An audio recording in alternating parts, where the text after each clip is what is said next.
Hey, this is Michael Rosenblum for Zort Sports. I'm here with co-head coach TonySmets, and his son plays quarterback for the team. And coach, playoffs coming down the pike, and you guys got a good season under your belt so far. How are you feeling going into the playoffs? I'm feeling really good, actually. This is kind of right where we want to be with the number one seed going in. So we should have a fairly easier time in the first couple games as far as playing the lower seeds to get to that Super Bowl, and that ultimately is our goal. Now, I understand you call the plays on offense, which means that you are directly calling the plays to your son. What's it like having that kind of relationship, as the offensive coordinator and having your son be the quarterback? It's not as hard as people think it is, but it does get challenging. And what you said, a complicated offense. What kind of offense are you guys running? We run everything. It's an interesting verbiage that makes it complicated. For instance, I'll call a play right now for you. Package 10. Let's go trips right. H-fly, green Ringo, H-kick, Louisiana, LA. That's one play.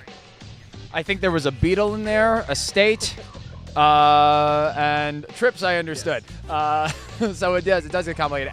Now, your son talked a little bit about being a strong pocket quarterback, that he didn't mind sitting in there taking a hit as long as he was able to get the ball out and, advance the ball. What's that like watching your kid? That's tough. That is tough. What's that like? Well, considering the incredible offensive line we have, it's not as tough as you think it is. He's put the ball in the air 97 times this year. He's thrown for over 1,000 yards, 15 touchdowns, only one pick. He's making incredible decisions out there. His strength is definitely a pocket quarterback. He's not known as a mobile quarterback.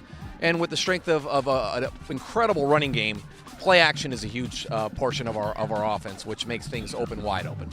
Now, he's not the only son that you have as a part of this organization. You've got another son coming up, and even though this is his last year, you guys are going to be still very involved in the organization, you and your wife. Is that correct? That's correct. I started this organization 4 years ago, and I sought out to seek something different for kids and have something good for kids and provide a great facility, good-looking uniforms, try to find the best coaches we can find. My younger son does have 2 more years in this organization. I plan to see him through. You guys had some instant success, having a successful first year and then a really successful couple of years following that. 2 championships in a row. That's not easy to start out that strong. How do you explain that strong start? Well, as I tell my coaching staff and as I tell even our board, the secret to success is just do things right. And repetition. Our board, we keep it simple. It's all about the kids. It's not very complicated to create a fun environment, a family environment. And if you create that fun family environment, the spirit goes behind it, which then translates usually into success because it's positive energy.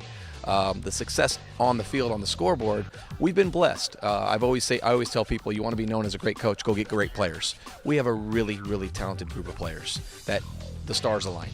I call the same plays in our younger division, and I'm not having the success that I'm having with my senior division.